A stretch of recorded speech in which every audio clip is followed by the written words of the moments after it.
ఈ దివ్యమైన కార్యక్రమానికి దాతలుగా స్వామివారి సేవలో శ్రీమాన్ తిరుపతి నాయుడు, ధర్మపత్ని లక్ష్మి, చిరంజీవి సహస్ర, చిరంజీవి సాయి జితేష్ వారి కుటుంబ సభ్యులు, అక్కడ మనకి గర్భగుడిలో ఆంజనేయ స్వామి వారి సంపూర్ణ పుష్పాలంకరణ, ఇక్కడ మంచముఖ ఆంజనేయ స్వామి వారి అలంకరణ, అలాగే ఈ లక్ష తమలపాకుల పూజ, దీని తర్వాత జరిగే అన్న సమారాధన, ఈరోజు పూర్తి ప్రసాద కైంకర్యాలతో సహా ఆ కుటుంబ సభ్యుల సౌజన్యంలో ఈ కార్యక్రమాలు జరుగుతున్నాయి.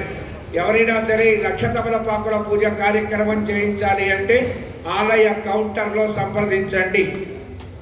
దీనివల్ల మనకి బుద్ధి, బలం, యశో, ధైర్యం, నిర్భయత్వం, అరోగత, అజాత్యం, వాక్పడుత్వంచ ఇవన్నీ కూడా మనకి దొరికే అమూల్యమైన రత్నాలు స్వామి అనుగ్రహం చేత. ఎక్కడ శ్రద్ధ ఉంటుందో అక్కడ భక్తి ఉంటుంది. యద్భావం తద్భవతి. మన మనస్సులో ఎటువంటి లోపం లేకుండా సంకల్పాన్ని చేస్తే ఆ భగవంతుడు మన సంకల్పాలన్నింటినీ కూడా పరిపూర్ణమైనటువంటి వ్యవహారంలో స్వామి అనుగ్రహం మనకు దొరుకుతుంది. మరి తిరుపతి నాయుడు గారి దంపతులు వారి చిరంజీవి MBBS ఎగ్జామ్ ఆ యొక్క చదివే నిమిత్తం వారికి సీటు వచ్చింది. వారి స్వామికి మొక్కుకున్నారు. ఆ యొక్క విశేషంలో మరి భగవంతుడు ఎక్కడ కాలేజీ ఏర్పాటు చేస్తాడు అనే ఒక చిన్న ఆలోచనలో ఉన్నారు. ఎక్కడున్నప్పటికీ కూడా ఆ చిరంజీవులు ఇద్దరు కూడా ఉన్నతమైనటువంటి వైద్య వృత్తిలో సంపూర్ణమైనటువంటి మనం మాధవ సేవ చేస్తున్నాం, వాళ్ళు మానవ సేవ చెయ్యాలి. మానవ సేవే మాధవ సేవ. కానీ కొంతమంది డాక్టర్లు అనుకుంటారు మానవ సేవే మాధవ సేవ. మాధవ సేవ కూడా మానవ సేవతో సమానం.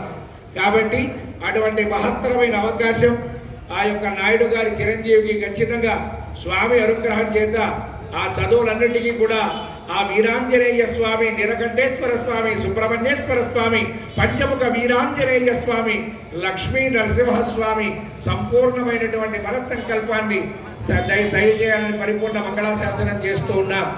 భక్తులందరికీ మరొక్కసారి మనవి, రేపటి రోజు ఉదయం 11:23 మన దేవాలయంలో సుబ్రహ్మణ్యేశ్వర స్వామి వారి పక్కన నూతన నరసింహస్వామి ఆలయానికి శంకుస్థాపన జరగబోతూ ఉన్నది. దీనికి నిర్మాణదాతలు శ్రీమాన్ కొల్లా నరేష్, ధర్మపత్ని బిందు భవానీ గారి దంపతులు, వారితో పాటుగా నిర్మాణకర్తలుగా చాలా మంది భక్తుల్ని వారి అవకాశంగా తెలియజేస్తూ ఉన్నాం. ఈ నిర్మాణకర్తలుగా 1,01,116 రూపాయలు దేవాలయానికి అందించండి. తద్వారా ఆ లక్ష్మీ నరసింహస్వామి ఇప్పటి వరకు కూడా ఈ 40 ఏళ్లలో ఎంతమంది సేవలైతే చేసి ఉన్నారో వాళ్ళందరి గోత్రనామాదులు కూడా ఇక్కడ ఆంజనేయ స్వామి దగ్గర, అక్కడ నీలకంఠేశ్వర స్వామి దగ్గర, ఇక్కడ సుబ్రహ్మణ్యేశ్వర స్వామి దగ్గర ప్రతిరోజు విన్నవించడం జరుగుతుంది. అలాగే రేపు లక్ష్మీ నరసింహస్వామి వారి దగ్గర కూడా ఆ కార్యకర్తలకి వారి గోత్రనామాదులతో ఆ దేవాలయ ఆచరణార్థం నిర్వహించడం జరుగుతుంది. ఈ విషయాన్ని గమనించండి.